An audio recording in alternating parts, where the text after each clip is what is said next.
Bonjour, on se retrouve pour un nouvel épisode et aujourd'hui on va parler branding. Comment monter sa marque en partant de 0 € Et mon invité du jour c'est Mathis. Bonjour Mathis. Salut Eva, ça va? Ouais, ça va super, merci. Je suis contente de te recevoir sur cet épisode de podcast. On va papoter branding.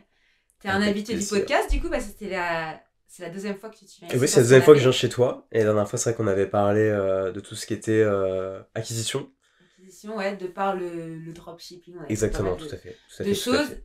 Et c'est de là où on s'est dit, ça serait bien de faire un épisode où on va parler du coup vraiment branding, parce que finalement, tu es quand même un expert e-commerce, branding, tu as quand même un bon background sur cette partie-là. Et ça peut être intéressant Totalement, de totalement, parler totalement.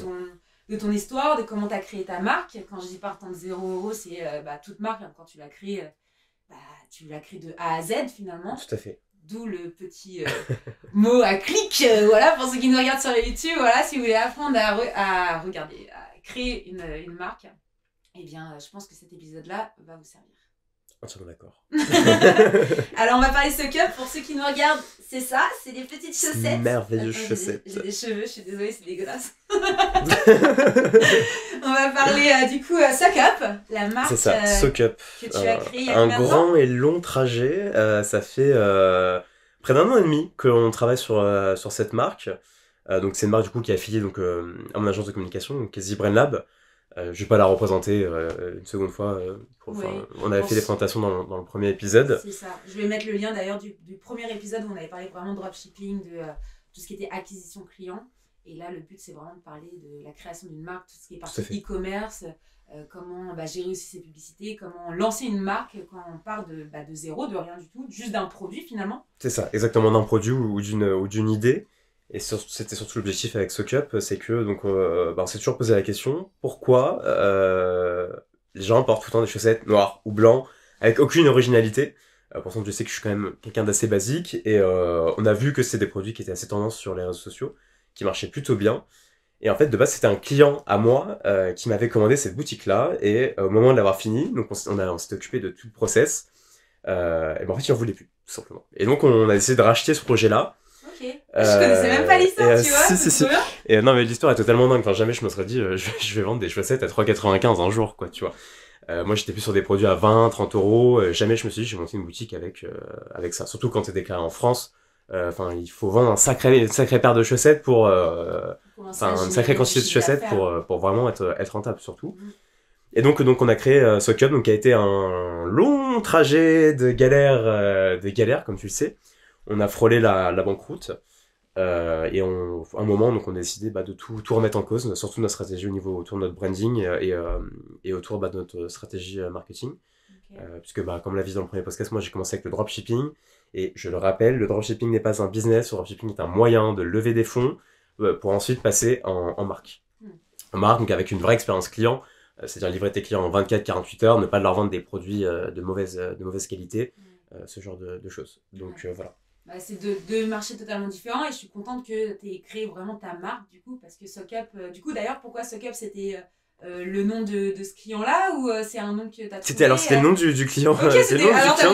On a vraiment racheté. On a vraiment fait. Enfin, on a vraiment tout fait comme lui voulait et on a repris ses idées tout en améliorant notre axe marketing. Et donc c'est vrai que pendant 6-7 mois, c'était un flop mais total. C'est-à-dire que on n'arrivait pas à faire de chiffres, on vendait à perte. D'ailleurs, par exemple, c'est la première fois, je crois que je parle l'une de mes marques publiquement. J'ai jamais, parce que j'ai eu d'autres marques avant et j'ai jamais parlé d'une marque publiquement en collant mon image. Donc voilà, c'est la première fois. Je suis ravie d'avoir cette exclusivité. Et c'est intéressant d'en parler parce que vraiment, j'ai découvert deux métiers différents. Le dropshipping et l'e-commerce pur et dur, c'est deux choses qui n'ont rien à voir. C'est deux métiers qui sont vraiment différents pour le coup. Et peut-être aussi pour ça qu'on a eu tellement des difficultés, mais des trucs, t'imagines même pas. Que ce soit pour des stocks, pour la gestion de stocks, c'est un métier. Gestion de stock, le marketing qui est totalement différent, la manière de calculer ses marges qui est totalement différente. Il faut vraiment faut vraiment avoir une vision sur au moins 2-3 semaines sur ton business pour vraiment que ta marque puisse tourner. Et donc pour revenir sur l'histoire de SockUp, on a énormément galéré à trouver vraiment notre axe marketing. Et par contre, une fois qu'on l'a trouvé, Une fois qu'on l'a trouvé, c'est là où bah, les chiffres ont commencé à parler d'eux-mêmes. Ouais. Et c'est là où tu peux scaler du coup ta marque. Et on peut commencer à scaler, tout à fait, tout à fait, tout à fait. Bon, on est justement scaling. Ouais. Et c'est incroyable parce que tu vois les retours des clients qui sont super contents. On a un très bon panier moyen parce que nous au départ c'était notre peur, on disait des commandes à 3,95 parce qu'il y a des gens qui achètent une paire de chaussettes, ça arrive. Ouais, ça ouais, voilà, ouais. mais après nous aussi notre but c'est aussi de vendre du produit qui est accessible à tout le monde. C'est-à-dire aux gens plus aisés, tout comme les gens qui sont limités par leur pouvoir d'achat, on parle à tout le monde et c'est vraiment un axe qu'on veut vraiment garder. Parce que quand on voit par exemple d'autres marques, je vais pas les citer, où on voit des paires de chaussettes à 20-25 euros, à l'heure d'aujourd'hui, je pense qu'il y a un décalage entre le marché actuel et entre ce que les gens sont prêts à dépenser. Non, c'est clair. Et ce qui est bien aussi avec Suck Up pour être du coup cliente, Suck Up, vous avez une grande gamme de produits, donc c'est pas que des petites sockets ou des grandes, c'est pas que du unique comme tu dis, tu as vraiment fait la différence justement, pas que par le marketing, mais par aussi la différence de textiles. Plein de textiles voilà, plein de textiles différents, c'est principalement donc d'icônes, plein de motifs différents. Voilà, et en fait c'est ça qui a rendu carrément compliqué notre logistique, c'est que en fait si t'as un produit, bon bah t'as un produit et voilà, quand t'as plus de stock, t'as plus de stock. Et là avec plus de 400 produits à suivre, c'est vraiment ça qui nous a qui a été une galère pas possible. Maintenant on maîtrise beaucoup mieux la chose, on est rodé, mais au départ ouais. Quand ton best-seller est en rupture de stock alors que c'est cette paire de chaussettes qui fait 60% de ton chiffre d'affaires, à la fin du mois, tu serres un peu les fesses, franchement. Non, mais c'est bien de voir aussi cette partie-là parce que c'est devenu un peu la mode, surtout en ce moment, que les gens créent leur marque parce que c'est quand même facile. Quand je dis facile, j'entends. C'est qu'aujourd'hui, tu as des outils. Bien sûr. Tu as des outils qui font que tu peux, voilà, grâce à TikTok notamment, grâce à plein de réseaux sociaux, tu peux faire un small business super rapidement. En soi, je vois plein de gamines de 15-16 ans qui même eux-mêmes tu peux avoir une super croissance uniquement juste avec du TikTok. En fait, moi, c'est ce que j'ai compris avec Suck Up, c'est ça qui a tout changé. C'est que j'étais toujours resté un peu à l'ancienne, en mode création de contenu, j'accorde pas tant d'importance que ça. En fait, le jour où j'ai décidé d'investir plus dans ma création de contenu que dans mes publicités elles-mêmes, c'est là où tout a changé. C'est littéralement maintenant, je crois que, par exemple sur Facebook, je prends l'exemple de Facebook parce que c'est mon domaine d'expertise, maintenant, t'as peut-être, c'est 80% le 80% du travail, c'est de la créative qui le fait. C'est ta vidéo, et il y a plus de strat magique, tout ça, il faut arrêter, ça n'existe pas. Et ça a jamais existé, malheureusement. Enfin, si, avant, oui. Là, en 2017, 2018, oui. Mais maintenant, c'est révolu, et maintenant, c'est contenu is king. Peu importe, je pense que même peu importe et le produit ton aussi. Métier. Bien sûr, aussi, le produit, bien sûr. qui est super important. Alors, essayer de rendre ce côté viral au produit. Pas facile avec des chaussettes. Est-ce que tu as eu des techniques en soi pour se dire, bon, comment rendre sexy des chaussettes aussi? Bah alors nous, c'est le but, c'est, oui, t'as raison, c'est rendre sexy la chaussette, et on la rend sexy à travers son originalité, et aussi à travers plusieurs bienfaits qu'elles peuvent conférer. Par exemple, pour la collection, on a des petites languettes, ça t'évite les ampoules, et Dieu sait que les ampoules, quand t'as des nouvelles chaussures, c'est juste infernal. Ah, là-dessus, pansement, s'il vous plaît, laissez un commentaire en dessous de cet épisode.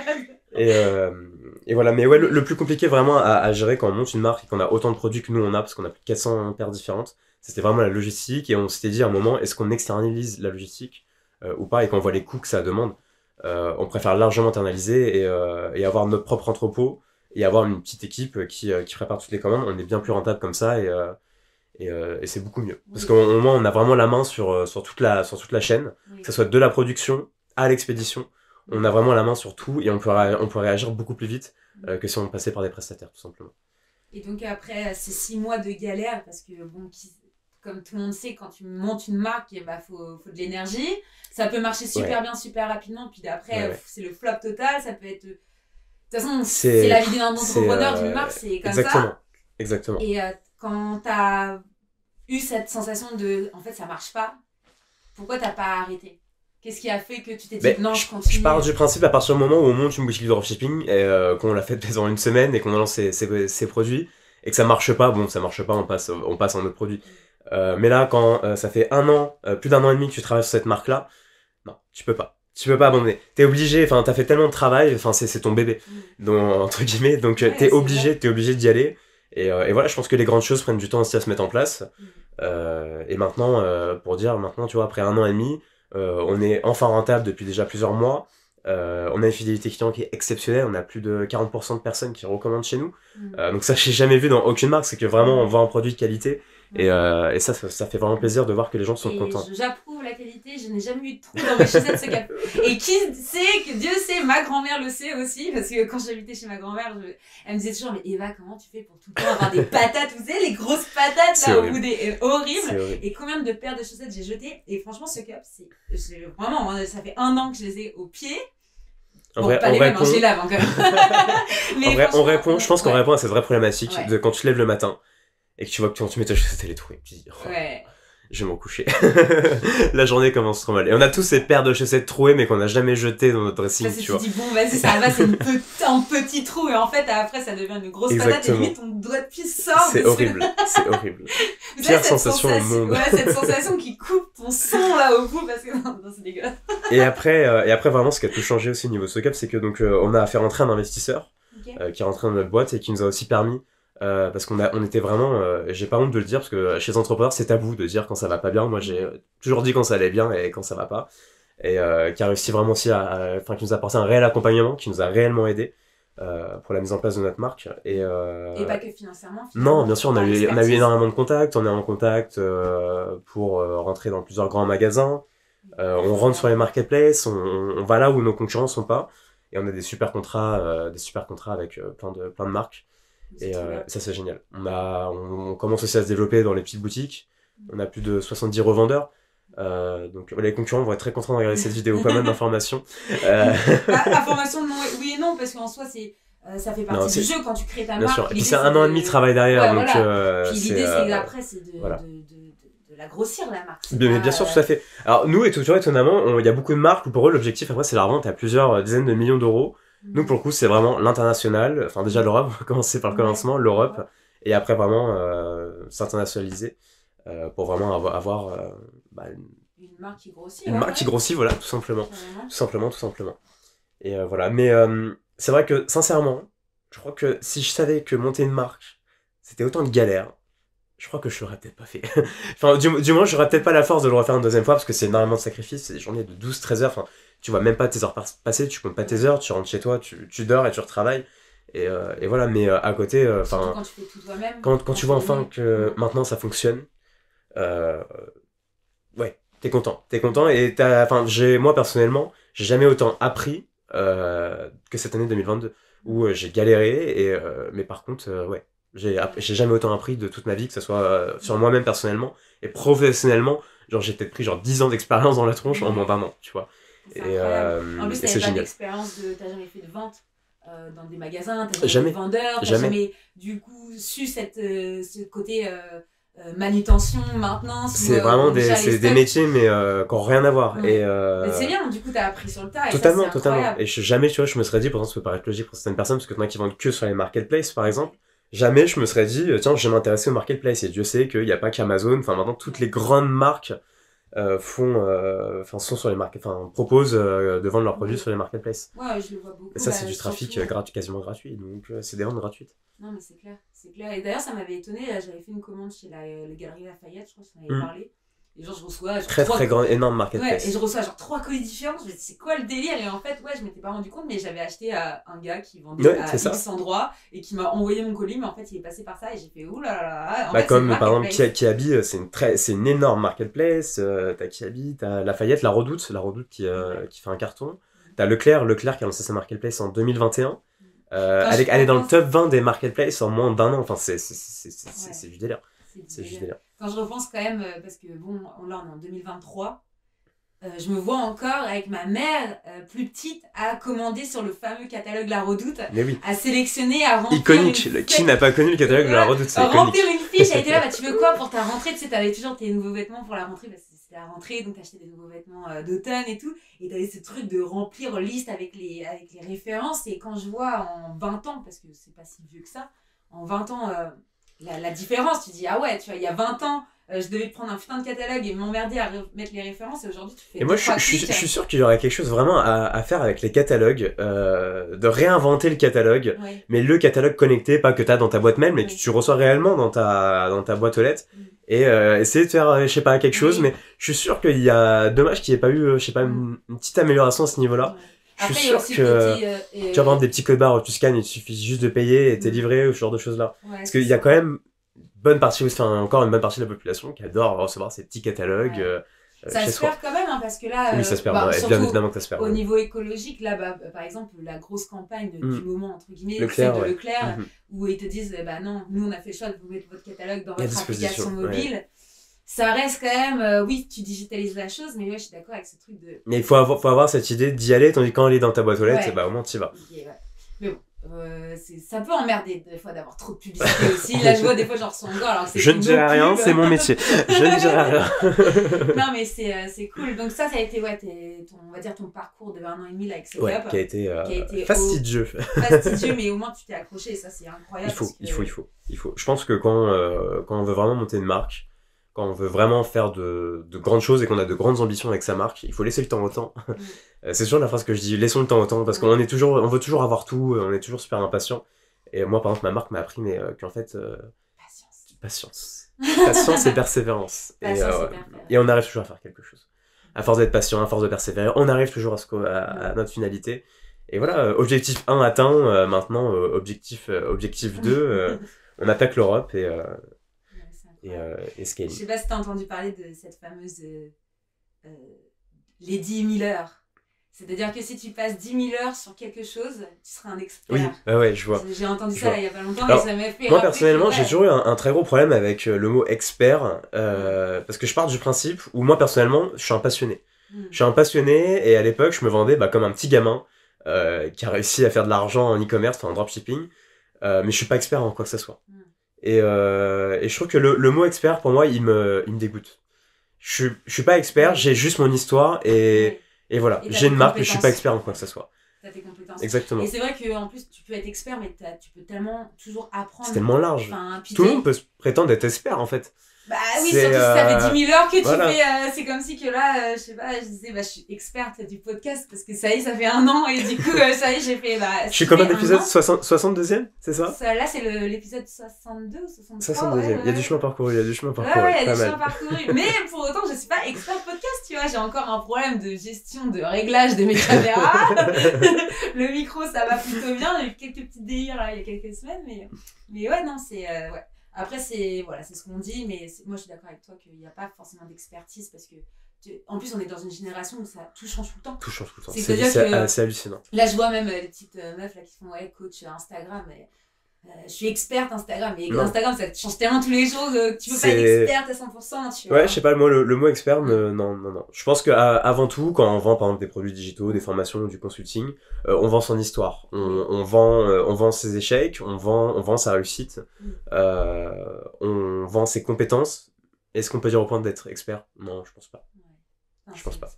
Ça, j'ai un point de vue qui est assez spécial vis-à-vis de ça, mais je deviens très allergique à tous les experts qu'on voit sur les réseaux Instagram, enfin sur les réseaux sociaux. Bon, c'est encore autre chose. Mais ouais, du coup, côté branding, parce que du coup, tu as quand même une grosse expérience en termes de branding, en termes de marque, est-ce que tu aurais un conseil vraiment phare à donner par rapport à, comment une marque vraiment, c'est quoi la principale chose qu'il faut mettre en place? C'est vraiment un gros process d'UGC, de création de contenu. C'est-à-dire que nous, maintenant, aujourd'hui, avant, on commandait peut-être 3 UGC par semaine.